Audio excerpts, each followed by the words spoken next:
You're on. Thank you, Melissa, for that nice introduction and for asking me to talk tonight. My name's Katie. I'm an alcoholic and an addict. Hey, Katie. And I have 72 days.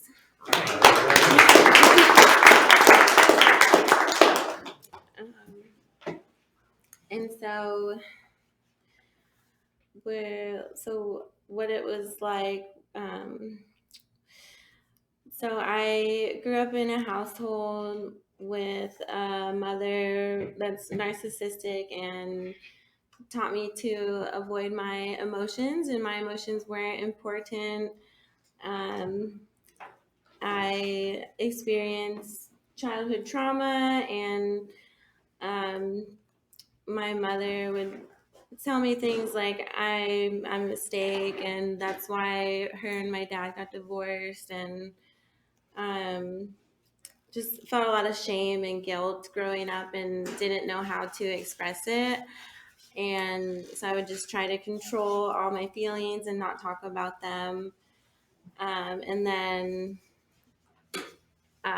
growing up, my father was an alcoholic too, and just kind of more of the same thing, emotionally unavailable, and nothing ever seemed good enough for them.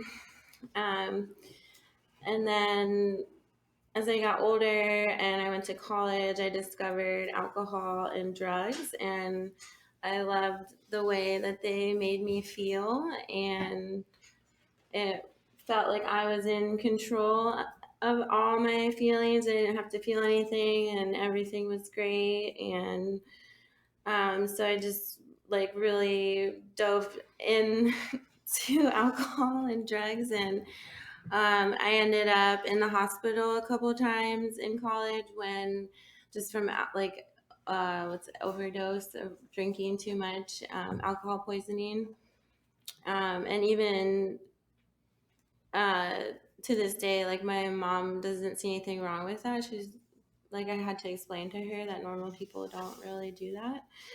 Um, and so I just would use alcohol and drugs as a coping tool for my feelings. And I was a blackout drinker, and I never knew when to stop. I would just keep going, and I would wake up in random guys' beds and be the one dancing on tables when in like normal life I'm very shy and quiet. So it was this magical thing that made me outgoing, and seemed like that was what people liked. Um, and then when I got older, I experienced another sexual assault when I was in my late 20s. And that's when it started to remember this childhood trauma too. And again, I just like ran and hid from it, and like didn't want to think about it, dove into alcohol and drugs, and thought like it would just go away. A lot of self blame, and um, eventually that stopped working. The like running from it wasn't working.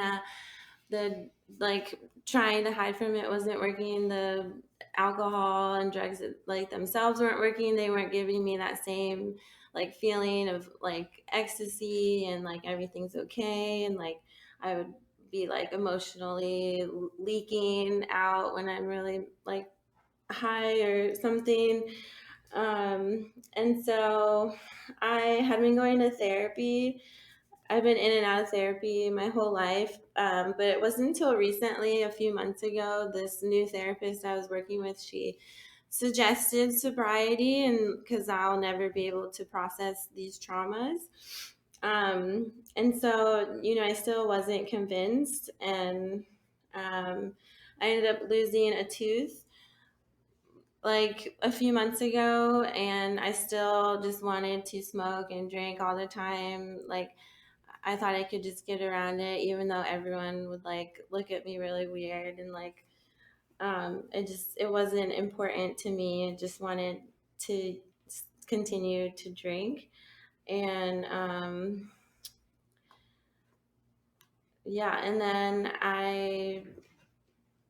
um, well, so then I met this boy, and he told me about these meetings, and so I started going to these meetings because this boy was telling me about it, and then I was like in and out, and like would string together a few days of sobriety, and then like go back to using again, and then I ended up totaling my car, and that was kind of like a big wake up call, I guess. And then I started to take things more seriously. Um, and then I continued to go to meetings, and then I would feel just like I didn't meet like certain qualifications or something. Like I'm not as messed up as other people. Like, you know, I'm not, I haven't had a DUI. I haven't gone to jail. I didn't go to, at like a rehab facility. Um, but the more I kept going, and so I was having all these feelings like, oh, I'm not qualified enough, but then I started to notice like this voice in my head that's like starting to plan like, oh, you don't need these meetings, and like we can just like go back out and like go get a drink, like go get high again. And after going to keep going to meetings, I heard from other people, and like working with my sponsor, that regular people don't really think that way, and they don't really plan their next drinks or when they can do that again. um, and so um, it's just noticing the cravings. And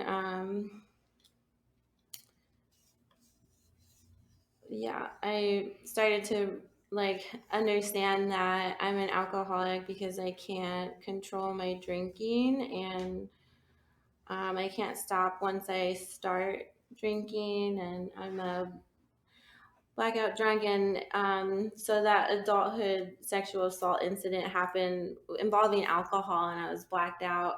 And even after that, I still couldn't stop. I would like try and control it, only have a couple in a night, and it would end up like 4 or 6 later, and I'm driving home, and I was like only planning to have two. Or like I end up like blacking out again, and like passing out like in a venue. And that's like exactly what had happened before. And I just like remember like like what's wrong with me, like why can't I do this, like I'm so weak, like this is like my fault, and things like that. But then so I just kept going to meetings, and got a sponsor pretty quickly into go. I was probably going to meetings like a few weeks, and I met my sponsor, and she started going through this. We started going through the steps, and I've slowly been realizing. I've been having all kinds of expectations and resentments around other people. And the reason why I would like run from my family is like I try to get away from them, and like because they're not doing things aren't going the way that I want them to. So I would just try and control everything. And then, realizing that it's not up to me, it's up to God. And um, that I can let go of that control, and I don't have to be, and that God is. That's still a work in progress for me. It's been really challenging to just let go of all that control after so like many years of just controlling everything. But yeah, it's really freeing. And I do see like my part in situations more now, and how I really enjoyed victimizing myself and wallowing in that self-pity. And one thing I've learned in the program is that victims don't stay sober. And I don't have to do it alone. I have this AA community, and I have God to help me through that. And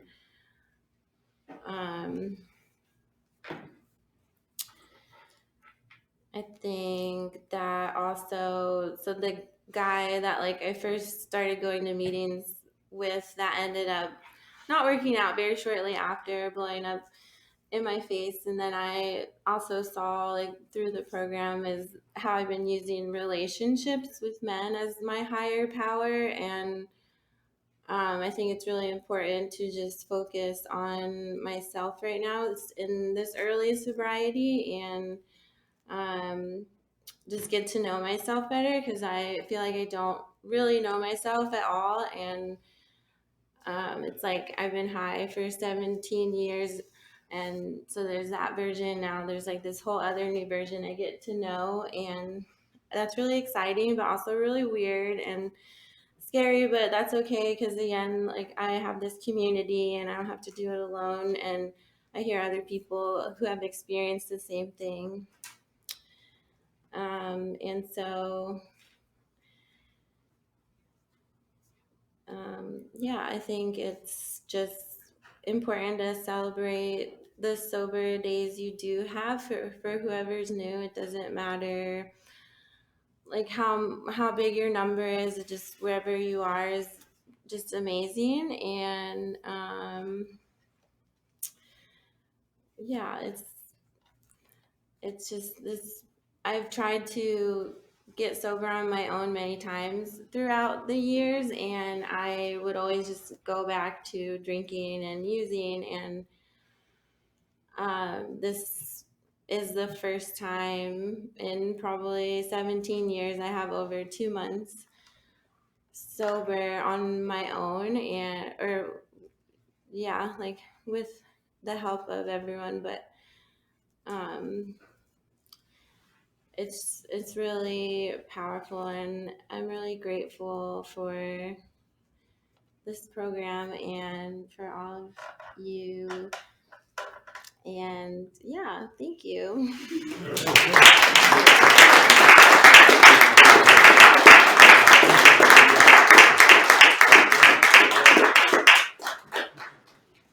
Well, there are no dues or fees for AA membership. We are self-supporting.